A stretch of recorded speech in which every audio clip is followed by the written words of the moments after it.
Can Christians be furries? Is it a sin for a Christian to be a furry? And is it really true that you can't be a Christian and a furry? Well, let's go ahead and take a deep dive and answer this question.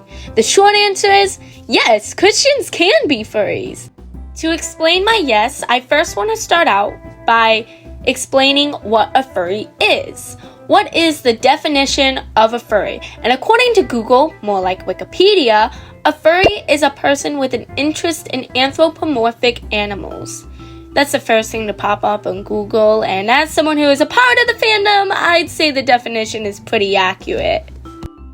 Of course, there's more to it than that, the nitty-gritty details of a different definition to each their own, but I really love how the YouTuber Skyfoils explained it. It's like when the characters play an active part in your life. Characters being your persona, original characters, things like that.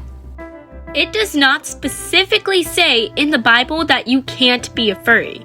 This scripture that's often misinterpreted, that's Exodus 22:19, whoever lies with an animal shall be put to death.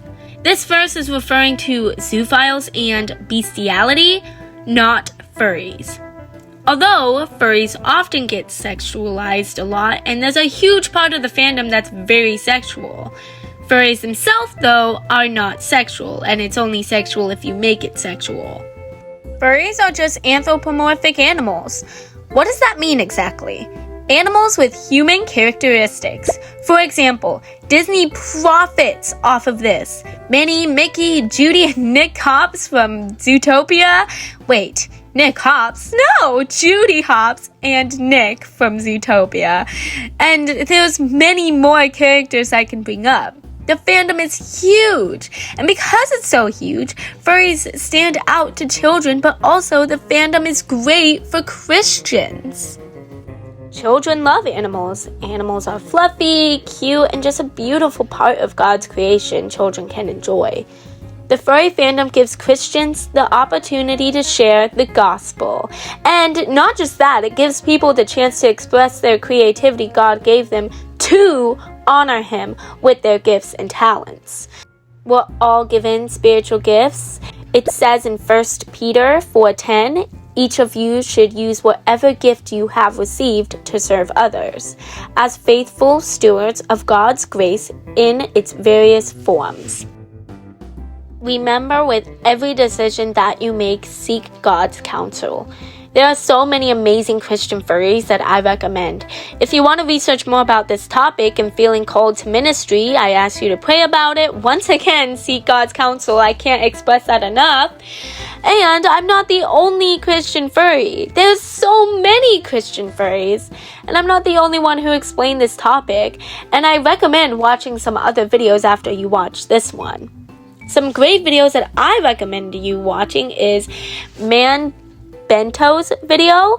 He's got a short, clear, fun way of explaining it. His video is on Instagram. If you have Instagram, I recommend go watching that reel. I'll link all of the videos down below. The next one is Skyfoils' video. He goes more in depth and another clear explanation. The next one is Jayfox. Makes his video relatable by sharing his story as a follower of Christ and joining the fandom. The last video that I recommend is ChristianCombatives. While not a furry himself, is actually a Lutheran pastor who has a detailed answer on whether or not it is a sin to be a furry. I'm not a Lutheran myself, I'm a non-denominational Christian, and I found this video to be very helpful. So I say it doesn't matter what denomination you are, you can watch this video.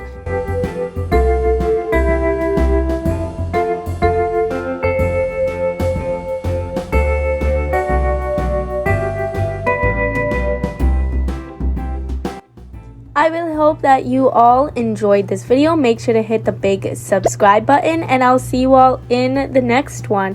I learned a lot from this, and I hope you did too.